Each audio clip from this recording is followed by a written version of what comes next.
So far, since our launch a year ago, we've had 8 webinars. In fact, our first webinar was in May last year. And we've covered a range of topics related to healthcare, such as, for example, voices from the frontline during the second wave of the COVID pandemic, political determinants of healthcare systems, the right to health, reimagining medical and nursing education, the role of commercial health insurance, and Ayush systems and universal health coverage. You can find links to the recordings of all of these webinars on our website. Today's webinar occurs right in the midst of the third wave of the COVID-19 pandemic in India.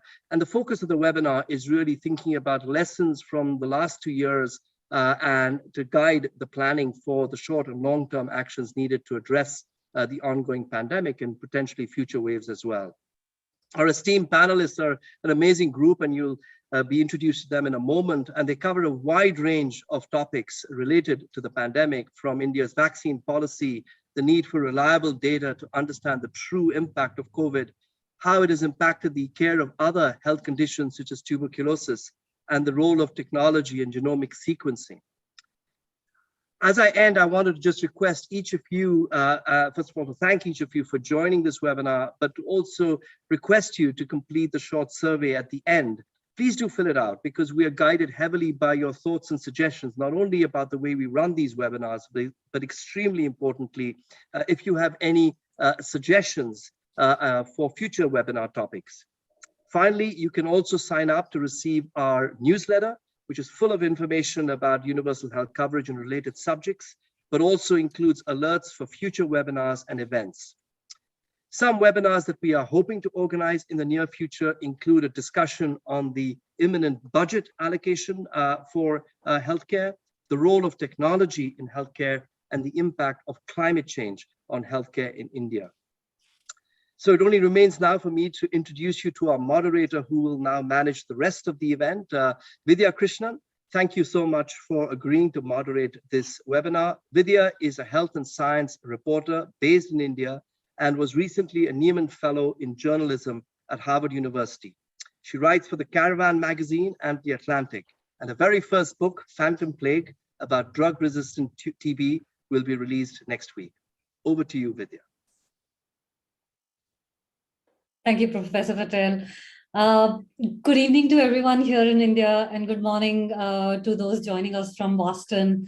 As Professor Patel said, we are now in another wave of the pandemic, and India's once again galvanizing as cases surge. And this conversation, as again Professor Patel mentioned, this commission was the first participatory report of its kind to be published by The Lancet. And it's also the first that is devoted to India. Now, as the program says, we are here to discuss the management of the third wave, and it's the short and long-term actions that are needed to address its impact. Impact here is a mild word to capture something that I, as a writer, I'm finding it increasingly difficult to capture in words. The second wave was a moment of rupture that's likely to echo in our future in ways seen and unseen. And moments of rupture are unclear to people who are caught in it. And as I report on this pandemic, as I interview people, the people keep narrating the stories in these fragmented experience in which the relationship between cause and effect has also ruptured. In my interviews, I hear a repeated sequence of events where there are signs of illness, and then there is a frantic search to save somebody's life, and there is an inevitable failure to do so. For those who've survived this rupture, the second wave in particular, awaits a lifetime of trying to understand what happened. How does life move on from something like this? Where does a country go from here? For the people who have lived through the second wave, it did not just happen in a moment and pass. We are all living through a terrible tragedy. And as journalists and scientists and doctors, this is an attempt to historify something, make sense of events as we live through it. And for that reason, an undertaking like this one, a Citizens Commission, is central if we are to make sense of the moment that we are finding ourselves in. I want to now move very quickly to introduce our panelists so we can make the most of every minute that we have today. But before that, I have one housekeeping announcement. Please throw in your questions in the chat box at any point during the discussion. Do not wait for the conversation to end. If your question is directed to a specific panelist, please mention that while you ask your question. And with that, I want to welcome Dr. Gagandeep Kang, who's a professor in the Department of Gastrointestinal Sciences at CMC Vellore and a voice of sanity in these troubled times. We are also joined by Professor Prabhat, who's an epidemiologist and health economist at the Dalla School of Public Health, University of Toronto. He will hopefully help us make sense of numbers, placing them in context of the larger story that is unfolding around us. Welcome, Dr. Vijay Chandru, who's Professor Emeritus at Indian Institute of Sciences in Bangalore and the Director of Strand Life Sciences, where he works at the cutting edge of science. I hope to understand a little bit more about that before the evening ends. And lastly, Dr. Zari Rodbadia, he's a pulmonologist and a researcher and has an extraordinary depth in fighting infectious diseases. He's joining us from Mumbai, where he works at Hinduja Hospital on tuberculosis in its many forms. Dr. Kang, I'd like to hand it over to you for your opening remarks now. Thanks for setting that up, Vidya. Since we've got experts in many different domains, I think the one that I will focus on relates to vaccines and vaccine policies. In some ways, because of all of the approaches that we've had to this pandemic, if there is a success story from India, it is one of vaccination and what we've managed to do there. Things didn't look very rosy this time last year. We had just started our vaccination program. We had 2 vaccines that had taken a perhaps unusual path to being introduced into programs. And we started with healthcare workers, but very rapidly then accelerated that to include frontline workers, people who were considered vulnerable, the elderly, escalated unimaginably quickly to 45-year-olds. And that with a rather strange caveat of having state governments buy vaccines once it reached all adult population. So the rollout initially was a bit messy. There was a shortage of supply. By the middle of the year, we had people telling us, any manufacturer come here, we'd be happy to have vaccines. And we struggled because we didn't, during the second wave, have enough people vaccinated by that time, and there was a scramble for vaccines. But things ironed themselves out by June, July, and since then, it's been more a story of how we think about reaching populations that haven't been reached. And if there is anything that the third wave is showing us, it's showing us the power of the immune system. Despite the fact that this is a variant that has an incredible number of mutations that allow it to escape the immune system, our prior infections and our vaccination have abrogated the severity of the disease, except in the elderly and those with comorbidities. So the fact that we are doing reasonably well today is really about vaccines and our immune system.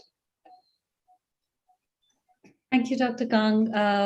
Professor Jha, could you please give your opening remarks? Thank you very much, Vidya and Vikram and the organizers. What I'd like to do is show you a 5-minute video that summarizes our recent paper in Science that basically will show the key findings of the results. Let me just get the sites. Okay. Can you all hear that? No.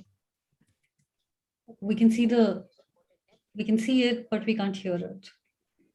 Sorry, you can see it, but you can't. Hear it. Oh, no, that's unusual. I'm not sure how that is. Okay, well, why don't I improvise? And what I'll do is I'll let the video run through and I will just do the voiceover that's there. Okay, Okay, that should work. Let me just restart.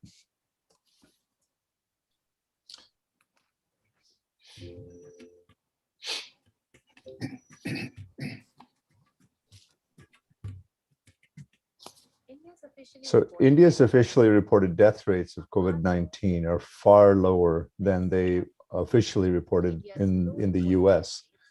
The low reported dates are probably accounted for by the unaccounted deaths. 3 million of the 10 million deaths in India are not registered, and 8 million do not have a medical certification. So in the absence of routine death registration, we looked at 3 data sources to determine how much death rates have risen during COVID, how many excess deaths have occurred above the rate of expected deaths in a non-pandemic time. So we looked at data from 3 sources. So we examined both the first viral wave, which was in fall of 2020, and the second viral wave, which was in spring of 2021. The logic is that any increases in deaths from all causes during these peak periods are almost all due by COVID infection. So the first survey was a C voter survey, relied on 140,000 people surveyed throughout India in a representative survey from March 2020 to September 2021. This asked if households have self-reported COVID deaths, and we compared these to the expected percentages from all cause. So during the first viral peak from late September to early October 2020, about 1.2% of houses reported a COVID death. During the second viral peak, the average was about 3.5%, but overall something like 6% during the peaks had. And this was more than all expected deaths at that time. We then applied these proportions to all-cause deaths and came up with an estimate of 3.2 million deaths, or 29% of deaths from June 1st, 2020 to July 1st, 2021. A sub-survey of 57,000 that tracked more individual responses also showed similar results, with overall death rates roughly doubling during the second viral period or second viral wave. The second data source we relied on is the Government of India's own facility-based reporting, meaning reporting about 200,000 health facilities that report death facilities or deaths from all causes. And these showed an increase of 27%, with most of that excess occurring in April, May of 2021, excuse me. In the first viral wave, the excess deaths in facilities were in urban areas, but in the second viral wave, they occurred also in rural areas, rural and urban. The third data source was civil registration of deaths, but we examined only 10 deaths that had more than 10 months of observations, and that showed 26% excess deaths. Collectively, all 3 data sources suggest that the true COVID death total was 6 to 7 times higher than the official estimates.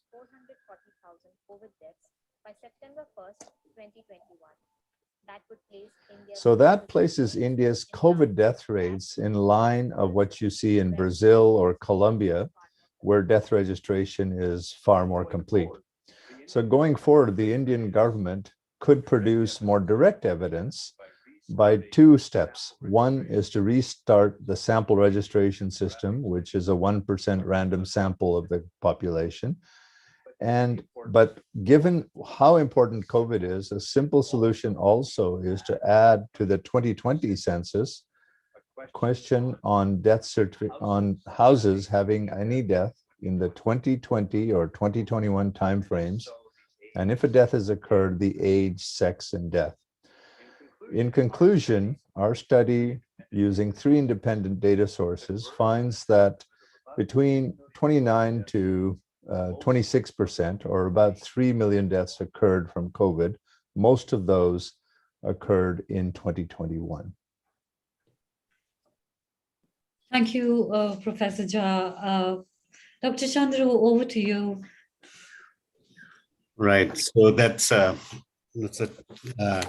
tough act to follow. So let me just point out that that second wave, certainly had an effect on me personally. I think our family was hard, and so when we recovered, I think the first thing I looked to see was there something that I could have done as a scientist and as someone interested in genomics and epidemiology from a computational perspective. So when we looked at some of the retrospective data on the Delta variant and how it was growing, the retrospective data actually showed clear signs that there was something going on in February, which could have been an alert to the public health system. Not sure, how the system would have reacted and what they could have done better, but certainly, I think if we had been alert in the surveillance, we could have rung some alarm bells, and so that set us as a group thinking about how to bring in better genomic surveillance, and so we began actually very parochially in the city of Bangalore, and we started talking to the health authorities here, and they did point out that the sequencing data and so on that was coming to them was often not adequate from a surveillance point of view and from a decision-making point of view. Some of the challenges that they saw was that the turnaround time was not adequate. The other was that they were the data was not being integrated with metadata and clinical information, which would have given them better clues on clusters and what they could do in terms of relief. And so the interesting thing was that, probably Bangalore and Karnataka are somewhat unique in that, the industry, academia, and the government actually work pretty well together. And we were able to actually raise CSR funding from industry and put a program together.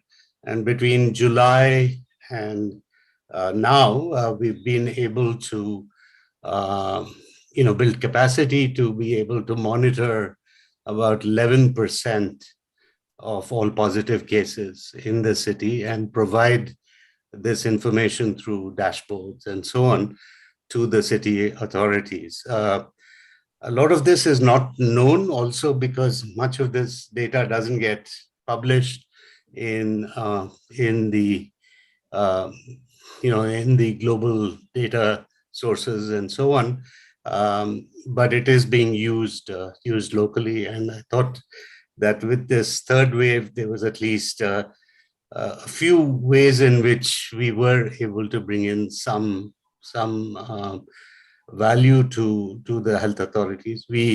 There was an early scare in October about the AY.4.2 variant, and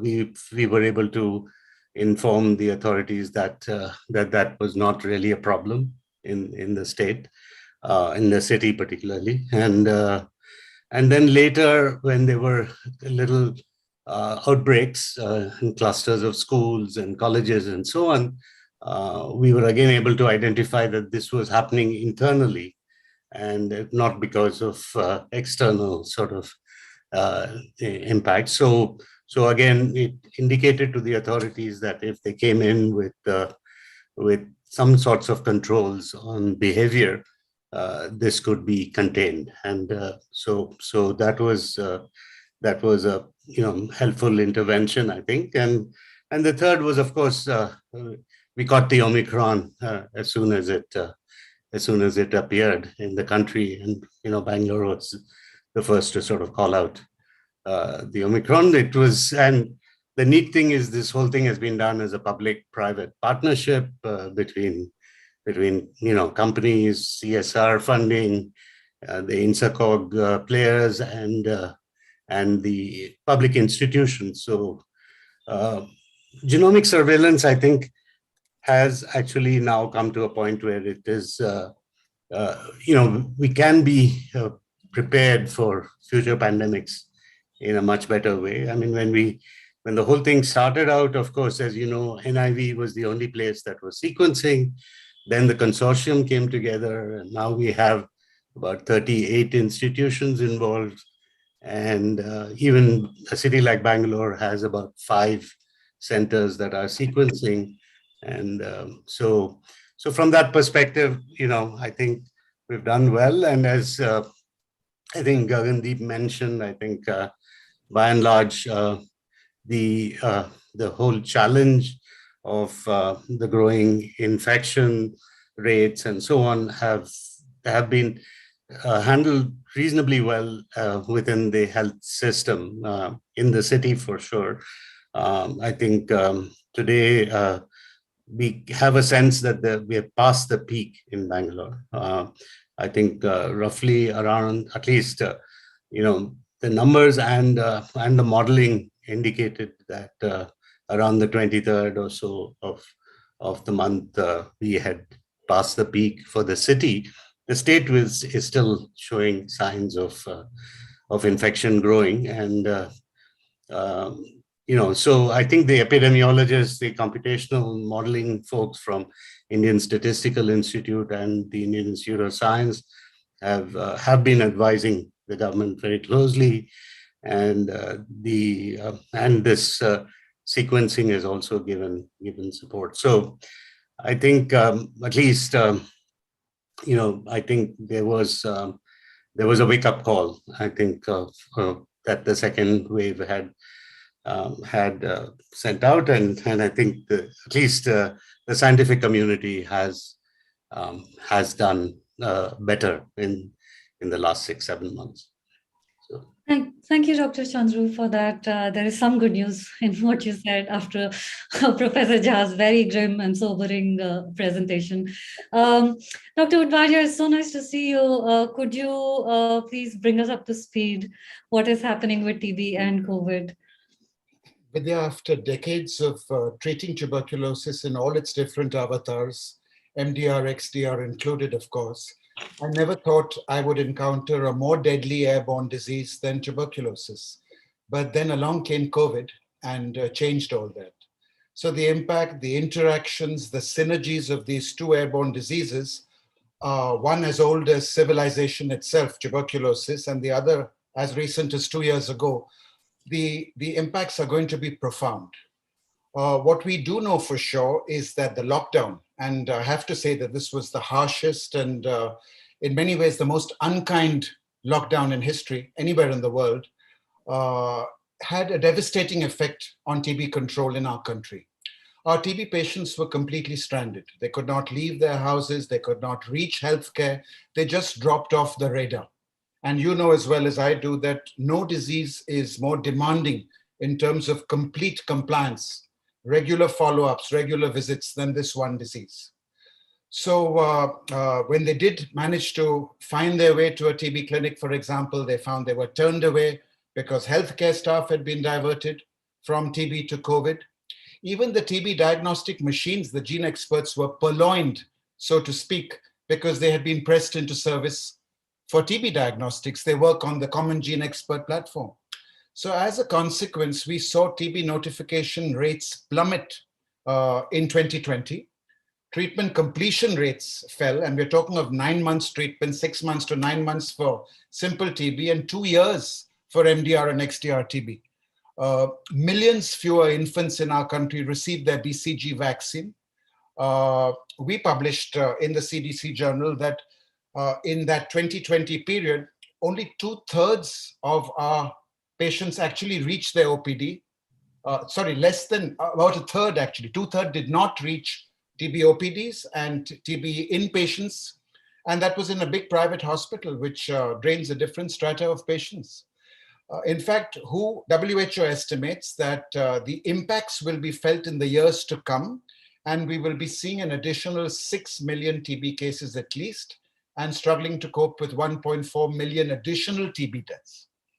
So is there any good news in this pall of gray?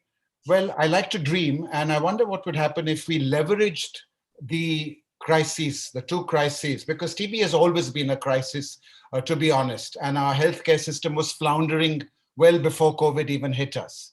But what if we leverage these two crises, use the huge network that we've built up in terms of manpower, in terms of infrastructure for COVID, used it to actively trace TB patients, for example, used it for drug trials, for vaccine trials.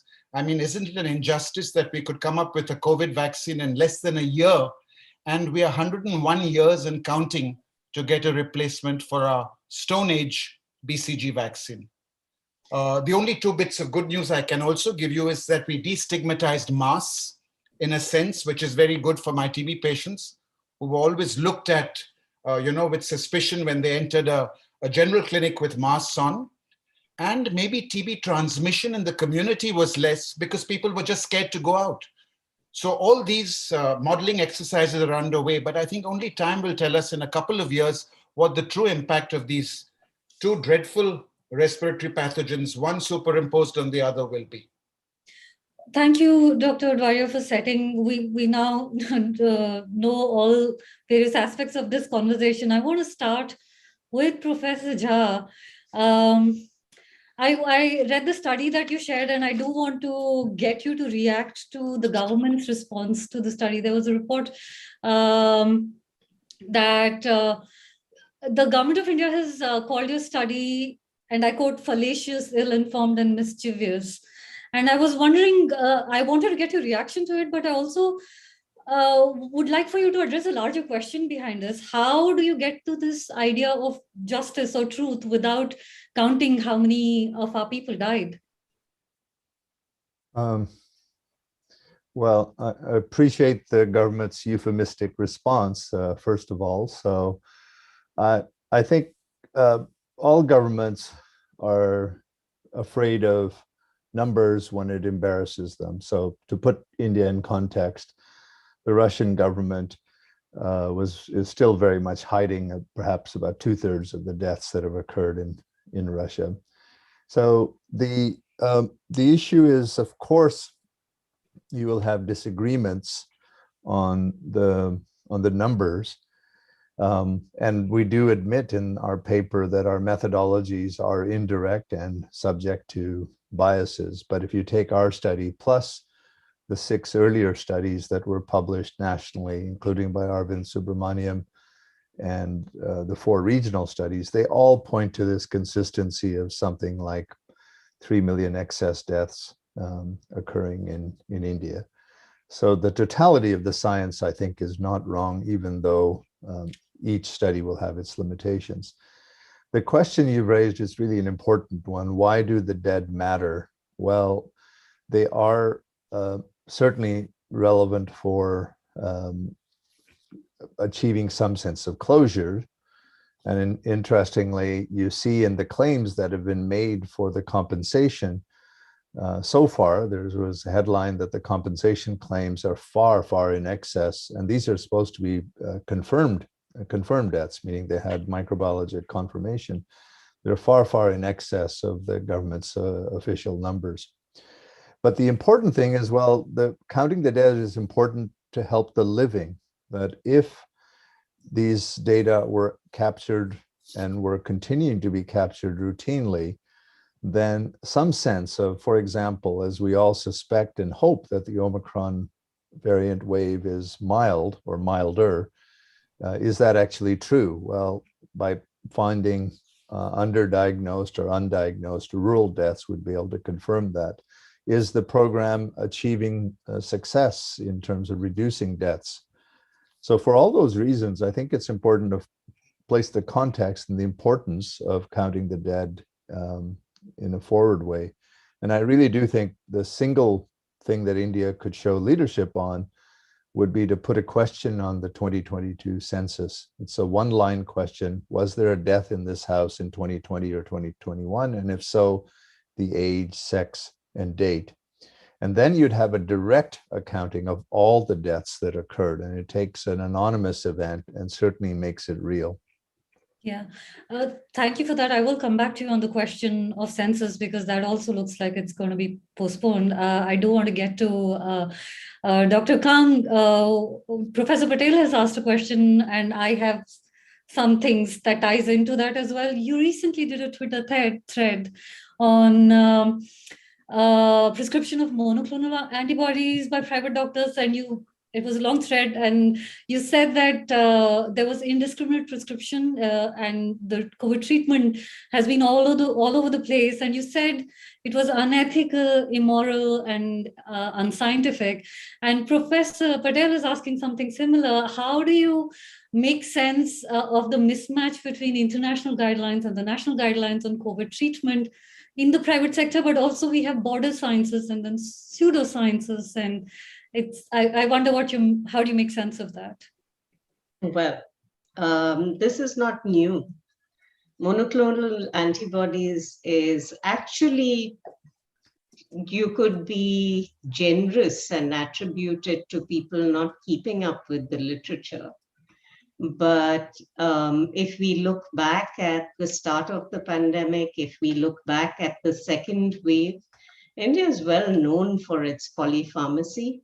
And last year's prescriptions were absolutely incredible in the range of antivirals, antiparasitics, antibiotics, and anti-inflammatories that were being given to people outside of a hospital setting. I shudder to think what was happening within some of the hospitals. So this was compounded by the fact that the official guidance at the time also continued to not reflect what was by then consensus in the rest of the world. I understand when there is a new disease, you want to try out treatments. You don't know what's going to work and what's not going to work. But 15 months into the pandemic, that was certainly not the situation. And a major reason why we had mucormycosis outbreaks was because of irrational treatments that were very widespread during the second wave. Coming now to the monoclonal antibodies, this is a very expensive therapy.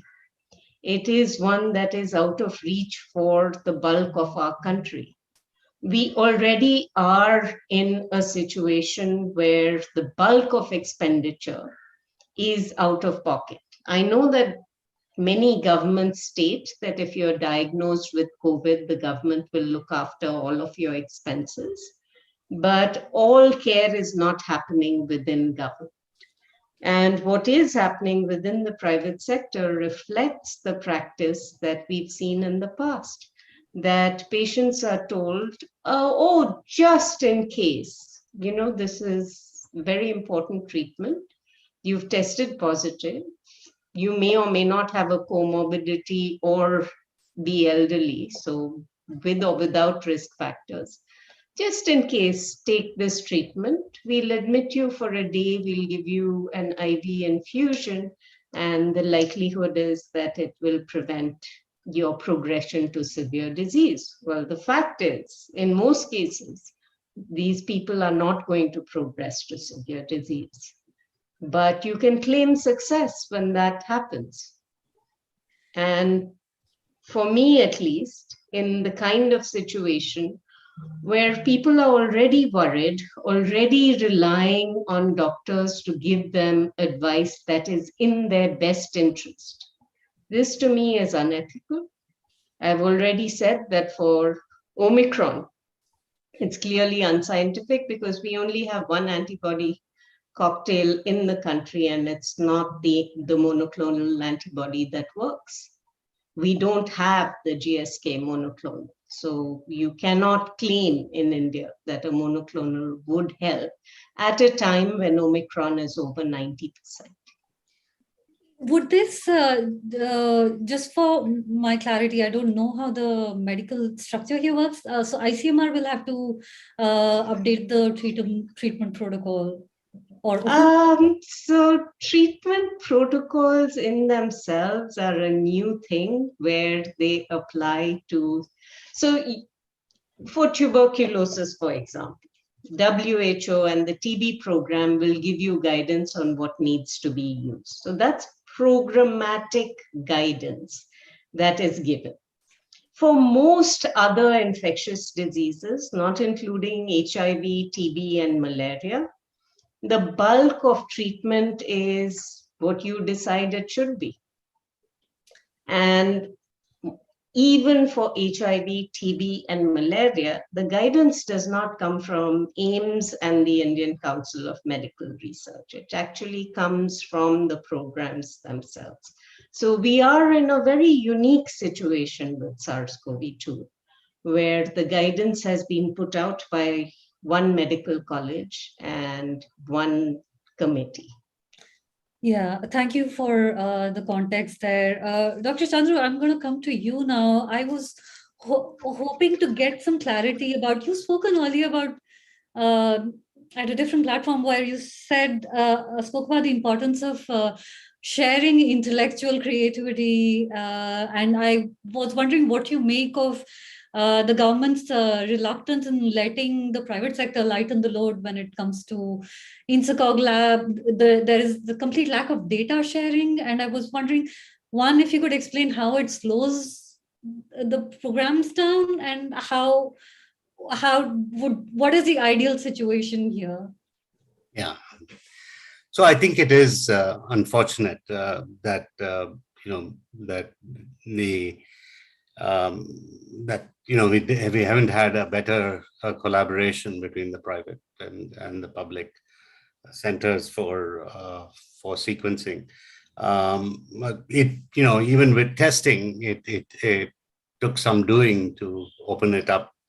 I remember way back in April, around April of 2020, when several of us in the private sector had labs that were already well equipped to do H1N1 diagnosis. Moving it to COVID and SARS-CoV-2 was not that difficult, and we were already established as NABLs and had all the accreditations. In fact, some of us were also accredited as CAP labs, and so it took a while and took a lot of conversation for the authorities in Delhi to eventually allow about 10 or 11 labs initially, and then once the protocols were clear, I think the SOPs, it really opened up. I mean, and as you've witnessed, testing has happened at an extraordinary scale with private participation, with a lot of innovation. And, today we have even two kits, the Tata MD Omnisure and the GenePath COVID Delta, which can also detect Omicron versus Delta, which is a very tough issue. And, and I think I'm thinking about Gagandeep's comment, I think a lot of patients probably also had this challenge in their minds of whether they had been infected with Delta or Omicron, and particularly in the month of December and the early part of this year as well. And so they might have been, looking for protocols which actually extended back to the Delta infections. Now, as far as this data sharing and being more open about sequence data, I think there's a lot of confusion about what is sensitive data and what isn't, right? By and large, raw sequence data, which is calling out the variants, the phylogenies, and so on, which gets deposited at, say, GISAID, which is the global sort of repository. That raw data in itself, I don't believe it is sensitive per se, right? It is actually very helpful to researchers to understand, the genomic epidemiology of the pandemic. And I think the clinical data, the metadata that goes along with each sample is the sensitive part of the data. And I think there, one can understand that the regulators would want to control that more carefully. And I think we just need to come up with more creative ways by which that data remains local or controlled, while the analysis can actually work with the metadata and the raw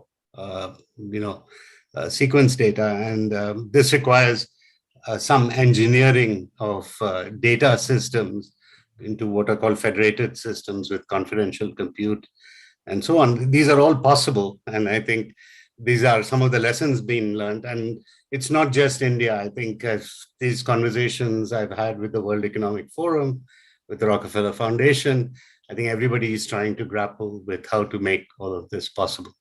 And but it has been a challenge, I think, that we've not been able to upload an enormous amount of data that's been generated from these the private institutions. As a journalist, I will say that getting information from this government is like pulling teeth. Professor Jha, you wanted to say something. Yeah, I think picking up on Dr. Chandru's very useful points, I do think that the genomic sequencing efforts and how rapidly they were assembled is a real success story and shows what is possible. One thing I think could be impressed upon by all the scientists is to urge ICMR to try to release the data that they hold. Effectively, everyone who gets a PCR test or has a diagnosis of a COVID death, in theory, should have an Aadhaar card number. And there's a large central database of all the testing results. And there's absolutely no reason why those data, anonymized, cannot be put into the public domain. They would help build public confidence in terms of the numbers. They would help inform the modeling. I think some people inside the tent do get access to those data, but I think they would be much more available and would inspire confidence. So I think we need to try to figure out as a scientific community how we can try to impress our colleagues within the government institutions at the technocratic level that it's in their interest to try to get these collected data available. And certainly the same applies in terms of the details of the death data, even details on those officially registered 440,000 deaths in terms of their age, sex, timing, what was listed as the cause of death, and other information would be deeply informative. So we should be encouraging Dr. Bhargav and others to do so. Thank you, Professor Jha. I want to bring Dr. Udvadia and get a reaction to the same question from Dr. Kang also. For decades, I've been hearing about how the HIV program and the TB program should just merge. And you save resources and it's commonsensical. And now we have COVID, which is also kind of tag teaming. And I wonder, Dr. Udvadia, is there an opportunity here to screen at the same place? Like you said, the gene expert machines just got COVIDized. What do you see as is there a silver lining here? I mentioned that, Vidya. I said that Bidirectional screening could occur. We could actively seek out cases. We've got this huge core of healthcare workers who could now double up for TB duties as well. And we talked of drug trials and vaccine trials. But I'd like to touch on what Gagandeep said, and I echo her sentiments entirely. The Indian doctor has this compulsion to prescribe drugs. We feel our patients expect it, but that is no excuse for it because it's just bad medical practice. We audited about 100 prescriptions from the home prescriptions from the Delta wave from patients who eventually ended up in hospital. And when we compared them with international standards, we found that 4% could only be classified as appropriate. All the rest were a hodgepodge of a median of 3 different antibiotics. These are patients on their first contact with a GP and the legible prescriptions that we could gather before they eventually ended up in hospital with us. A median of 3 antibiotics, steroids inappropriately, ivermectin, a drug which never seems to leave the average Indian doctor's pen. I mean, an antiparasitic drug which has been shown to have no role. Why, for heaven's sake? That was during Delta. And this time I feel great wrath and anger when a stream of patients in my so-called Tony private hospital, one of the Tony private hospitals I work in Bombay, comes in for their monoclonal antibody, spending a lakh of rupees, which could be better sourced, taking a drug which has no value, we know, for Omicron, because we know Omicron overpowers all the monoclonal antibodies except the Glaxo drug. It just seems such a wasteful role for resources. Dr. Kang, your thoughts on this? Well, I've already spoken to irrational treatments, but thinking about future public health, we are stuck in the 20th century with programs that were established then. And what we've done is built multiple little kingdoms, my TB kingdom, my HIV kingdom, my malaria kingdom, my, non-communicable diseases kingdom. Everybody's doing the same thing. But what you really need is to actually be treating people and not the bugs. And if we are to treat people, we need appropriate investigation, appropriate management, appropriate tracking. None of this happens. What we hear about instead are TB program beneficiaries, HIV program beneficiaries.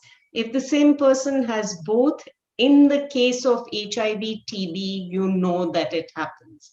But TB and diabetes, HIV and diabetes, that's lost in the system. So integrating treatments, absolutely.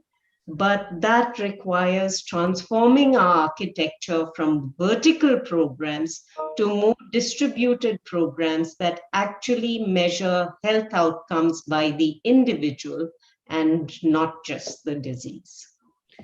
Yeah, it sounds so commonsensical, and it's just we've been doing this forever. We chase after leprosy and then polio, and then keep reinventing the wheel for each of these verticals. Professor Jha, I want to come back to you on that census idea that you have. I'm sure you've read that the government has postponed the census due to COVID, mind you. And my concern, I wonder what you make of it. Is there the farther we get from the second wave, do we lose any real chance of getting a clearer picture of mortality? No, deaths are so memorable. And in our studies, in the Million Death Study, people remember details reliably of the deaths up to 5 years later. And if you think about it, how memorable an event is, and most of the deaths of concern here would be in adults in whom you've got better information. The problems that tend to occur at the extreme ages in the first month of life or at above age 80 or so. But COVID, as we know, was very much a middle-aged killer. So I think that would be perfectly appropriate. So you're still saying that whenever the census happens, that question should be in it 2 years from now. Okay. It's planned for September, I understand, is what the current expectation is, that it'll be launched in September, and it would be perfectly fine to ask about deaths in 20 and 21. The census already asks about childhood deaths, by the way. It asks for every mother to have all the children ever born and children surviving. And from that, you can get unit level child mortality estimates. So this is an extension of that question. Vidya, can I ask Dr. Jha a question, if you don't mind? Of course. Dr. Jha, that was a remarkable study, and congratulations. Do you think in our country the data was being swept under the carpet? Was it being fudged?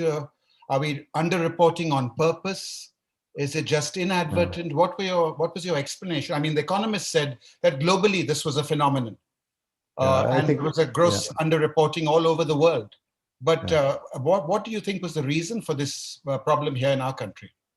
Well, I think it's the Napoleon quote, right? Never assign to malice what you can reasonably assign to incompetence. So there's a few levels. At the state level, the WHO guidelines to code COVID deaths, both with microbiologic confirmation, but also suspect COVID deaths, weren't consistently followed. The second was too many officials reported or tried to insist on only having those that were COVID confirmed, where it was obvious that, and as you know, if someone in the house got sick, then people stopped testing, other people in the house stopped testing because they assumed they got it as well. So if one of those died, they would be not assigned as a COVID death. The main issue is, particularly the second viral wave, was in the rural areas where large parts of the deaths are simply not registered. There's a gap of 3 million out of the 10 million nationally, but if you go to Bihar, UP, that's upwards to 50% of the deaths are simply not registered. And that's where the second wave, when it hit, then those deaths were largely ignored. So it's a combination of the current lack of a complete registration system, paired with some, I think, not enough rigorous guidance from the center about how to code the COVID deaths.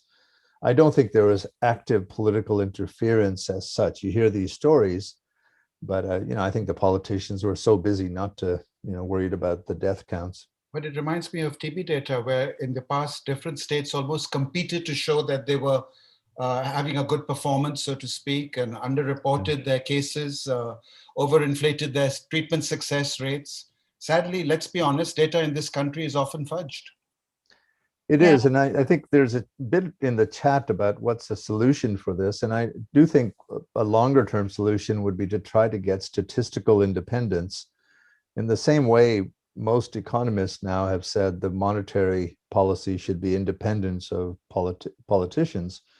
We need to try to think about how a lot of the data structures become independent of the day-to-day firefighting, because governments never have an incentive to report something that embarrasses them. But an independent statistical agency, like in the UK, the Office of National Statistics, has no such worries. Their job is bean counting. I think your census idea is fantastic, but of course, sadly, it will never happen.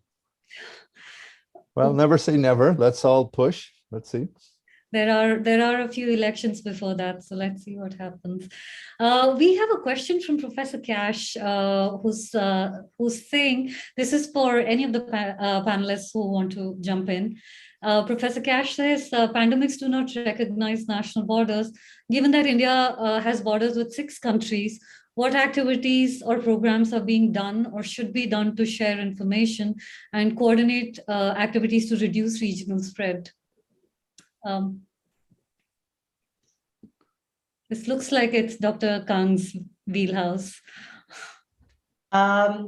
So WHO CRO is trying to do a fair amount of convening with our border countries in order to be able to share information about vaccines, regulatory processes, about drugs, and about disease. It was much more during the first year and a half of the pandemic. It has been a little bit less as most countries got their programs sorted out.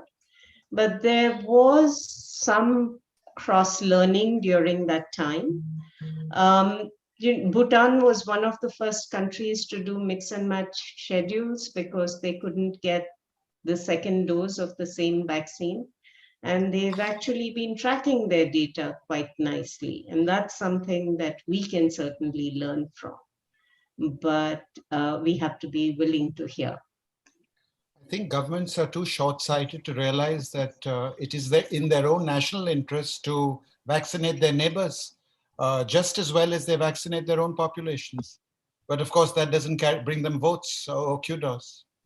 Of course, this is a global phenomenon, again, the need to vaccinate everyone. Yeah. I just wanted to add very quickly that perhaps post-pandemic, we may want to do a sort of a South Asian study of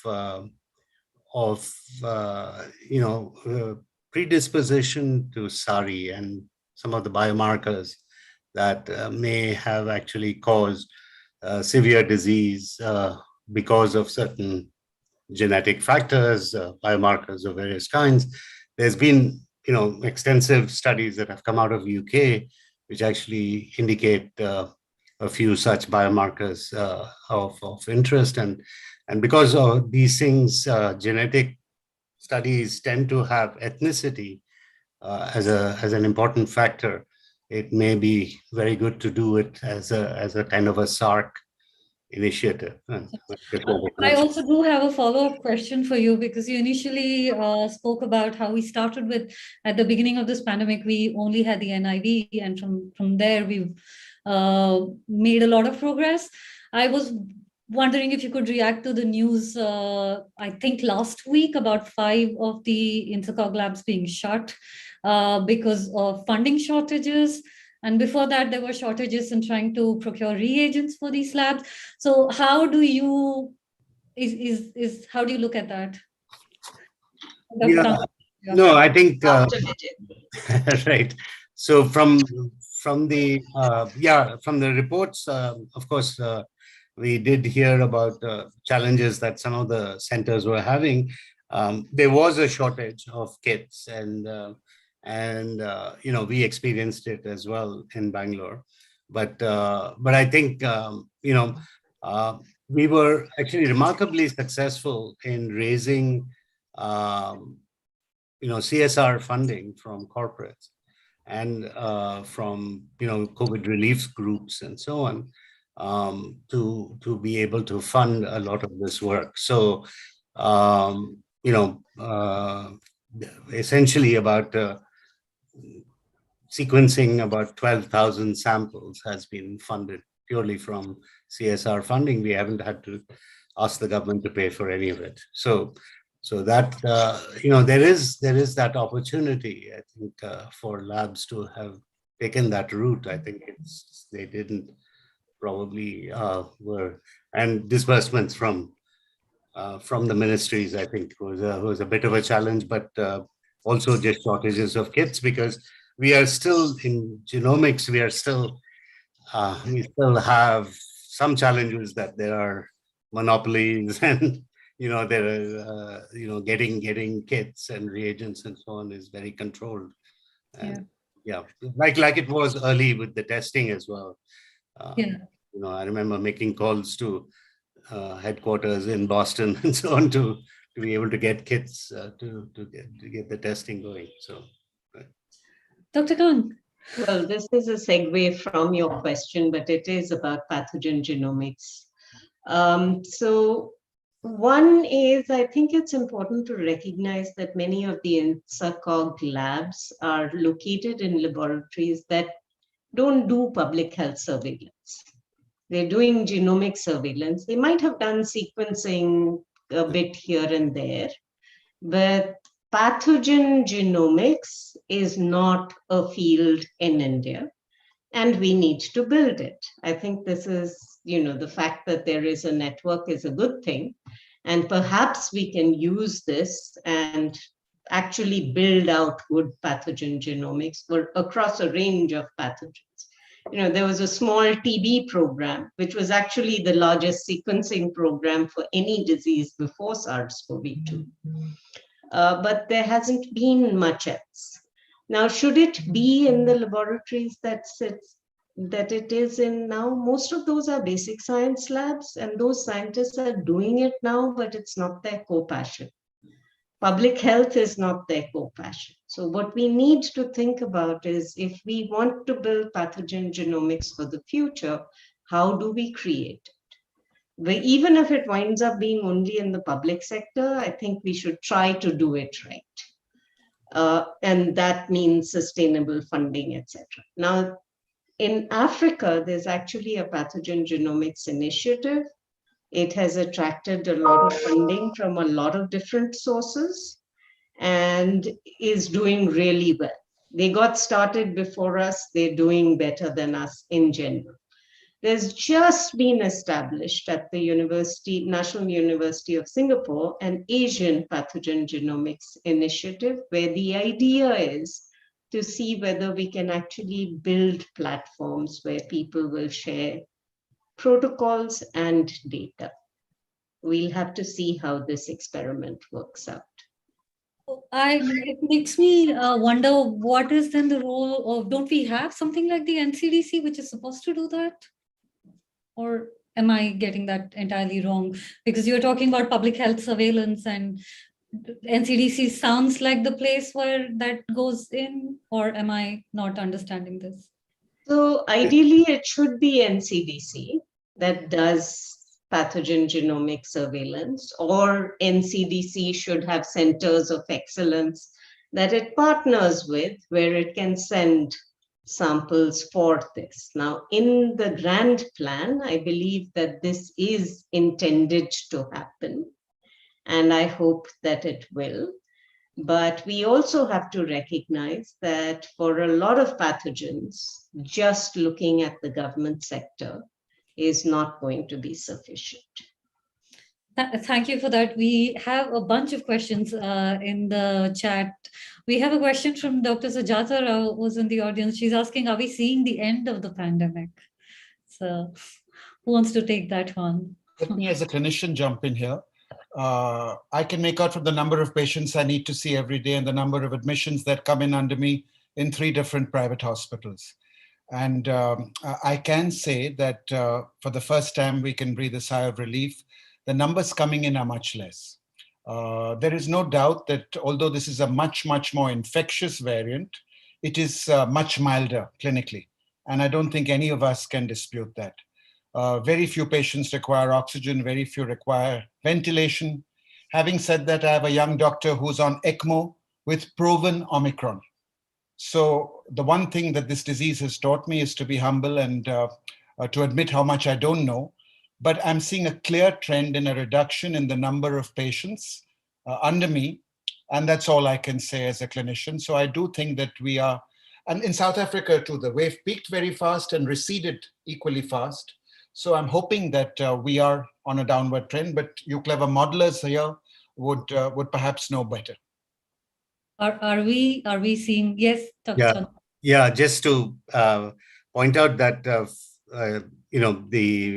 Karnataka government recently took a decision, to about the weekend curfews and so on, and that was actually based on modeling results that were presented to the TAC and to the chief minister. And I think, they actually did feel that, even if you were to allow, certain level of mobility and that the danger of, excess hospitalizations and so on would not show up. So it's starting to look like it is a fairly controlled epidemic situation, right? Yeah. Which then brings me to this question, which we had, the audience had asked us earlier when we were promoting the panel on the social media, saying, why aren't schools not open? And the gyms are open and movie theaters are open and people are going to work, but schools are not. And I wonder if you could weigh in on that. Anyone can take this, modelers. Yeah, and Dr. I'm Kang. happy to take this. I think we should have opened schools a while ago. after the Delta wave settled and we knew that we had 60% seropositivity in children, I think we should have opened schools at that time. We know that when it's not like children are not going to be affected at all, but when we've tried to review the data from India, either there is no data or the data is very similar from hospital-based facilities in showing us that the bulk of children that we are seeing are children with comorbidities. So in our own hospital, we've had about 900 admissions. All the deaths were in children with, most of the admissions and all the deaths were in children with comorbidities. We had one child with MISC who survived. There seems So to be overwhelming evidence to open schools. Is that the other parts of the world which are witnessing this level of case surge, their schools are open, right? It in does vary many by jurisdiction, countries, but yes, I think that when the systematic reviews of school transmission have been done, they mostly point to the conclusion that kids don't get infected in school, they get infected if there's widespread community transmission. So if we're driving community transmission down, there's really no reason to keep schools closed. As Vikram has posted in the chat, there's an enormous deficit, particularly in the poorest kids, being institutionalized by having them out for over a year. And it's just an enormous human capital tragedy that in many ways was avoidable. So I really do think schools should be open pretty much throughout. Even in England at the very peak, they were kept open for essential workers, for example, and the children of essential workers at the very bad stages. And then in Japan, right throughout, the schools have stayed open. Okay. I wanted to ask Dr. Kang about the mRNA vaccine. You've said that we should think about bringing them to India soon, and that's not happened as yet. If you could speak to what that does and why it's urgent and why do you think we should move on that quickly? Well, it's not true that there are no mRNA vaccines in India. Genova, which is a company in Pune, has been working on SARS-CoV-2 mRNA vaccines, but they licensed the technology from HDT in the US. And they have been taking the vaccine through phase 1, phase 2, phase 3 trials. We have not yet seen the results. They are trying to make a heat stable vaccine, which is, when you're getting into it first, is a huge challenge that you're setting yourself up for. And other mRNA vaccines that have tried to go down that temperature, not requiring an ultra cold chain route initially, have not done well. So they've taken huge risks. I hope they pay off. But it isn't a technology that was developed entirely in India. It is a technology that will be increasingly important in the future for multiple diseases, not just infectious diseases. mRNA as a therapy is something that we absolutely have to be thinking about. And being able to make and deliver mRNA to our patient populations is, if I had to do number one priority, I would put aside everything that Vijay Chandru is doing and say, this is the one. But Gagandeep, can I argue on the contrary point and say that the two vaccines that we have here already are doing what they are meant to do. They are keeping us from getting severe disease, from getting hospitalized, and from dying in large numbers. So I'm sorry, I don't agree with you because I haven't seen the data. It's not for a lack of asking, but I have not seen data showing that the vaccines that we have in India are working. I'm inferring that they are working because, you know, we are doing okay in Omicron. We're doing better than Europe and the US. But is that because we had so much infection? Or is that because we have a highly vaccinated population? It's likely a combination of the two. But I'd like to understand the data that shows us real world effectiveness of vaccines on scale. Right now, all we have in this country are really small studies, mostly from healthcare worker populations. Those are not representative of the country.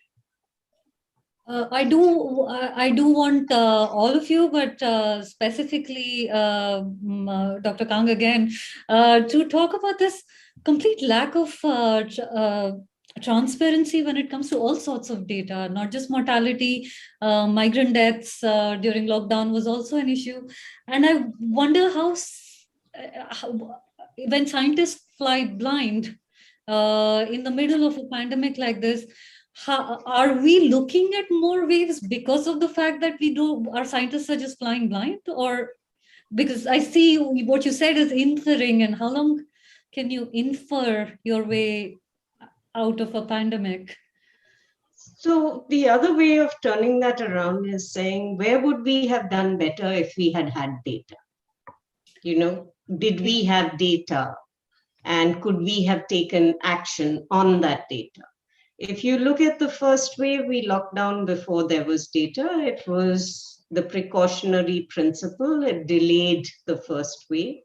Maybe it helped us build some infrastructure. Certainly the production of PPE was a success story of that lockdown. Possibly the development of diagnostic tests was a success of that time. You didn't need the data, right?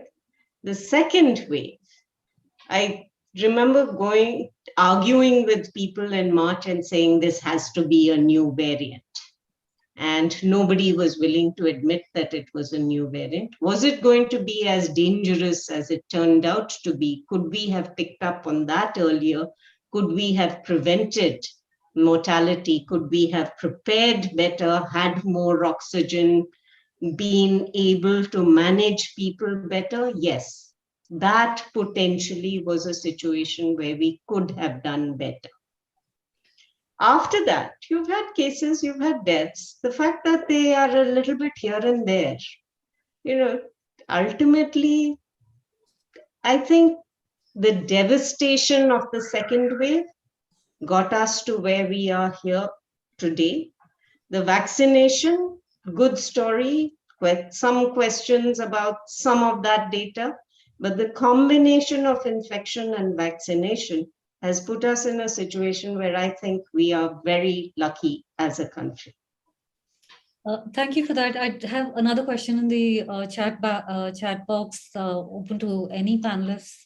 Will there be a different dosing schedule for COVID vaccine for those with immunocompromised conditions, as we are seeing, for example, in other countries?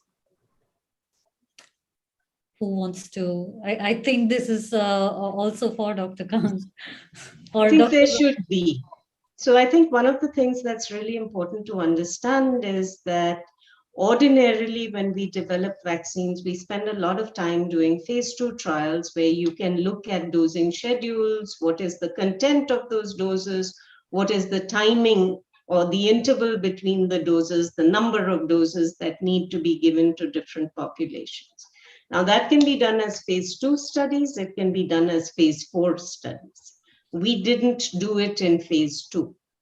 Now that we have licensed vaccines, I think it's critically important that we identify these populations for whom we need to come up with a sensible strategy and actually do small scale trials. Now, these trials will largely be immunogenicity trials, but that's okay because once we implement based on the immunogenicity results, we can potentially then look at effectiveness in those populations.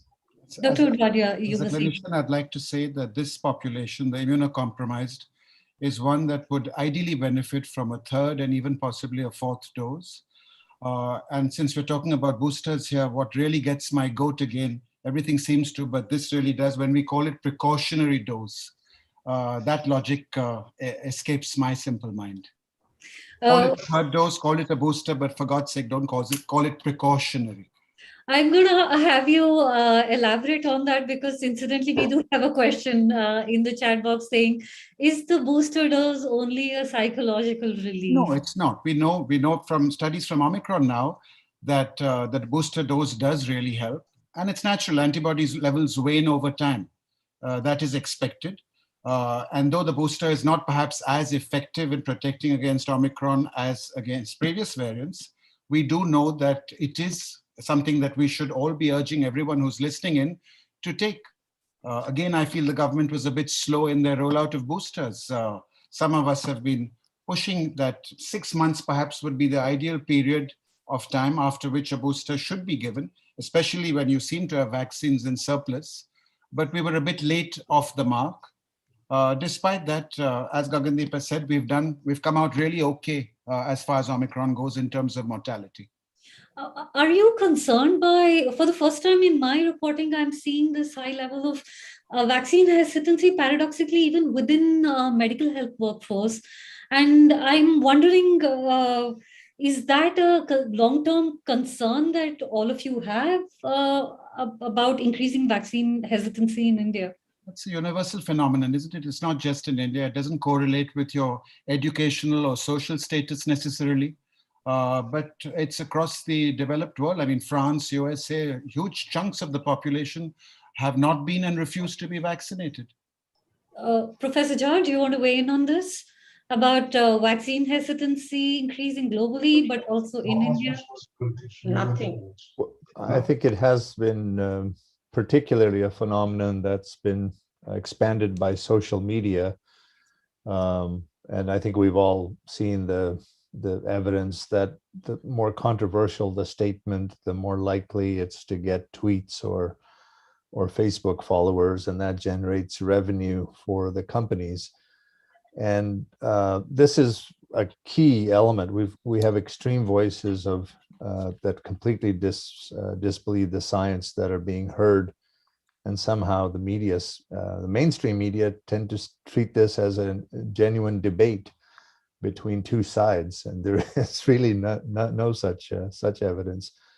So I think that one of the important things to counter vaccine hesitancy really should be clear messaging.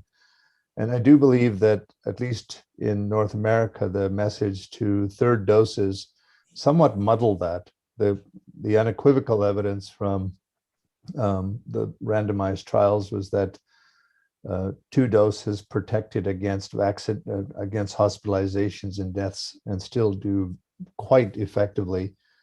And that should have been the core focus. When we came along with the third, that was, in my view, should have been really targeted to high-risk populations, as been outlined by Dr. Kang and Mr. Zahir. So, Dr. Zahir. So, but we muddle that, and so some people thinking, oh, now you're coming and saying 3 will be needed, maybe 4, so we don't think that it works.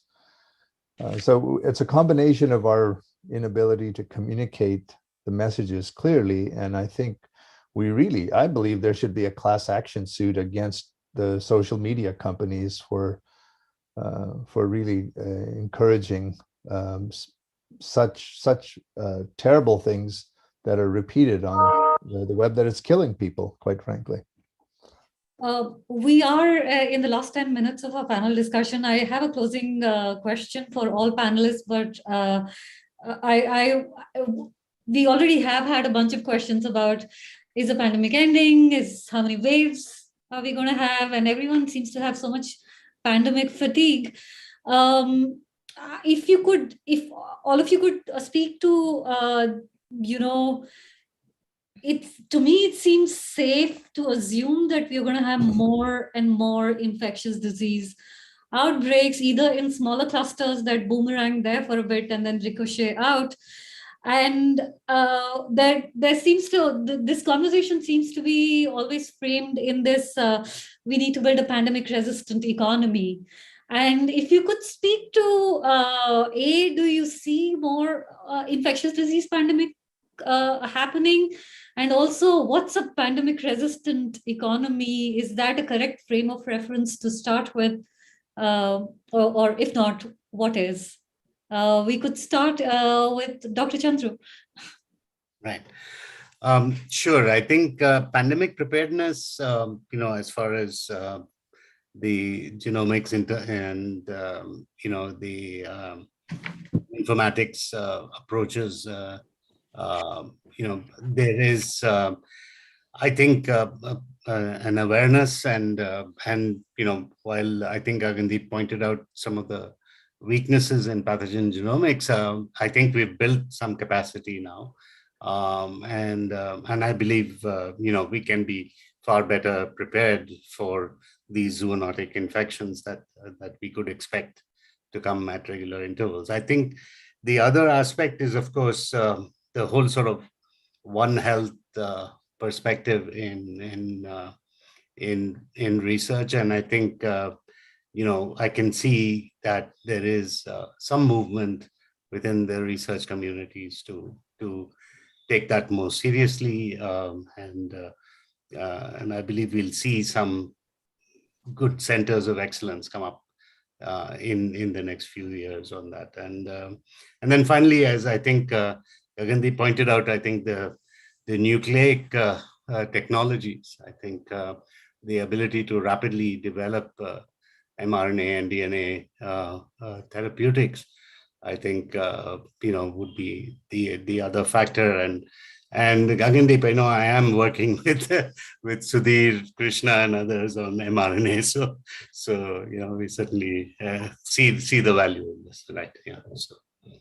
Dr. Vadia, if you could come in, and what do you think? Well, a pandemic is not shaped by a virus alone, but our collective response to it. And surely this should be a wake-up call for our crumbling public health systems, for our lack of investment in global and public health in this country. There are two different Indias, as you know, one where private folk get treatments of monoclonal antibodies, which cost lakhs and which they don't need. And the other India where young kids die of diarrheal diseases and lack of basic vaccinations. So our response needs to improve. And of course, there are going to be further variants along the way when we come back to SARS-CoV-2. There is no doubt that that will happen. But we hope that with the combination of the immunity, if we get any from Omicron and the vaccine, we get closer to that elusive concept of herd immunity. Yeah. So let's see. Is this the big one, or are we going to have more big ones according to you? Big and small, no one can say, but the fact that there will be further variants along the way, I think most of our panelists would agree with. Yeah. The Professor Jha, if you could.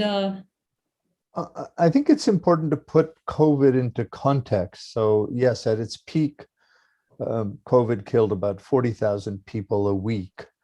But you have to remember, tobacco kills 100,000 people a week, and malaria kills 10,000 people a week, most of those being children. So we have to put it in the context. Now, in the context, we should also not be too negative, I believe, on the public health achievements. Where things are taken seriously, you show spectacular success.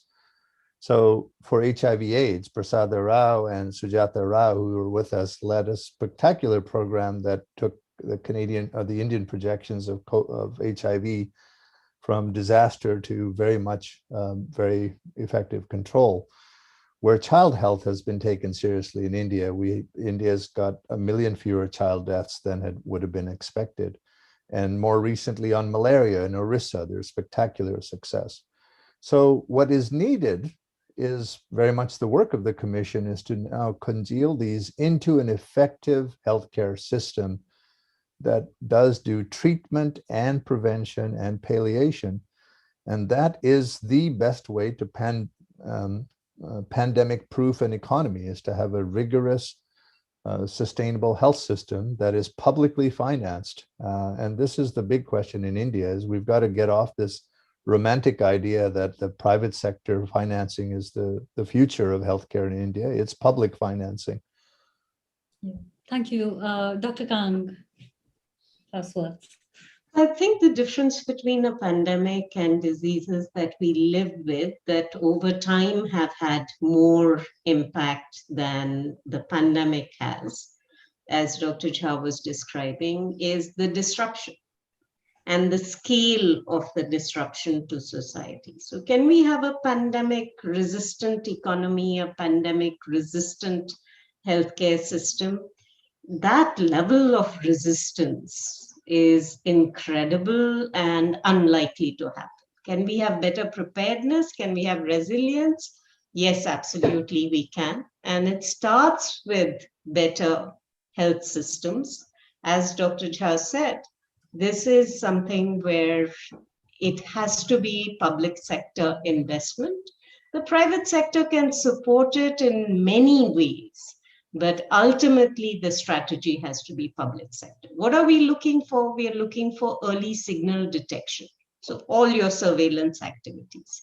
You need ultimately to implement control strategies, you need community trust. You build that trust in peacetime, not in the middle of the pandemic with the police locking up houses. You need rational management of illness when it happens and prepared health systems, which means the ability to do research, to do expert consultations in the middle of the pandemic, which again is challenging. You need new tools for prevention. So all the work on vaccines that everybody knows and discusses. You need data and you need policies for enabling the sharing of that data as early as possible. And finally, you need research for all of us to do all of this better together. We are almost out of time. I want to take a moment to shine some light in the direction of people who are on the front lines right now and people who are grieving. The magnitude of what we are living through is extraordinary, and I really hope this collective conversation is a small step in the way of making sense of what we are living through. All of these questions are incredibly difficult, and I'm grateful to get a chance to chew on them with all of you. I want to thank our panelists. We are lucky to have 4 of the most thoughtful voices thinking about these difficult decisions the pandemic has forced on us. And I want to encourage everyone in the audience to find our panelists on social media and follow them. You can find them on Twitter. And thank you everybody for joining us. We are glad to have you with us for this hour. Thank you.